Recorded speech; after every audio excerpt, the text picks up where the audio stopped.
quick addendum to my last Reels run. Talking of animals, how common is it in the Bible? Well, there's only 2 occasions that it happens. Can that be explained in any way? Yes. In fact, depending on the context, you can see it 2 ways. If we take the first way, which is as biblical literalism, the first one, serpent in the Garden of Eden. Some people say it was the devil, so naturally he would speak the language of humans. But you've got to remember that also that was the earliest days of history, and therefore language wouldn't have been anywhere near as structured as it was as it is today. So they would have been more in tune with the animals and be able to speak with them. The second time it happens is in Numbers, the donkey of, what's his name?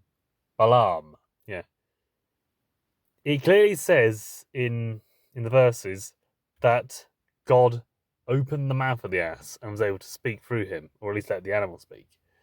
So, atheists saying that God is a all-powerful space wizard. If he can create the earth, he can make a donkey talk. That's just common sense. If we decide to make it more practical, go by my view of things, even make it vaguely metaphorical, how can we tell? Very simple. The story of Adam and Eve, that is clearly a far more loose conversation about... Do I mean conversation? No, I mean a far more loose story based around the first man and woman. Now,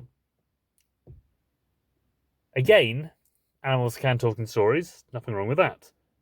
And even back then, if we try applying literalism, they were to speak to God freely. So surely being able to speak to a serpent isn't that much different. With the donkey, however, in Numbers, that's interesting because anyone that knows animals knows they can communicate in their own way without ever using human words. And that has been noted by many authors. And the best example of that I can find is Spartan having a high fantasy book. And before you say Chronicles of Narnia, no, this isn't C.S. Lewis, this is Tolkien. This is written in The Fellowship of the Ring. This is when they were at Rivendell. That animal can nearly talk, he said, and would talk if he stayed here much longer. He gave me a look as plain as Mr. Pippin could speak it. If you don't let me go with you, Sam, I'll follow on my own.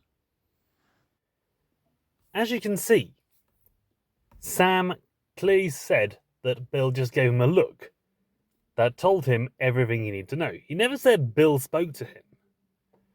Now, bear in mind, this is a story where there are dragons, where there are great big spiders, where there are talking eagles, and let's not forget the Mayaris, a horse that can literally speak the tongues of men. So horses can talk in this book.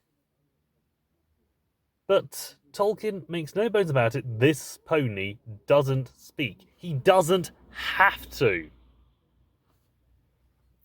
I don't know if Tolkien grew up on a farm, I haven't looked him up properly. But it shows that if someone who wrote high fantasy with talking horses could easily point out animals don't need the tongues of men to communicate their feelings, then there's no reason to think it can't happen in this day and age, in our time, in our world. And that is actually the case. I have a dog. She doesn't talk. She barely even barks sometimes.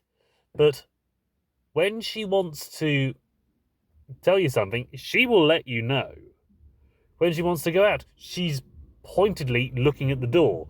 When it's raining outside and you say, "Do you want to go out?" She'll just sit on the floor and look like, "No, I don't want to go out." She doesn't need to say anything.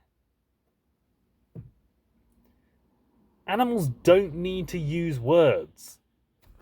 We are a linguistic people. We need words to communicate. But, as Pat Pirelli says in his third principle of natural horsemanship, I believe, communication is two or more individuals sharing and understanding an idea. Words aren't necessary. And in fact, one of my friends had one of her horses, in fact, her own special horse, tell her he wanted to go and spend some time with the rest of the herd in the field, just by walking around her, doing the circling game, as we called it. Animals can communicate with us. Horses, especially. That donkey didn't need to have God open its mouth. Why did it say that in the Bible?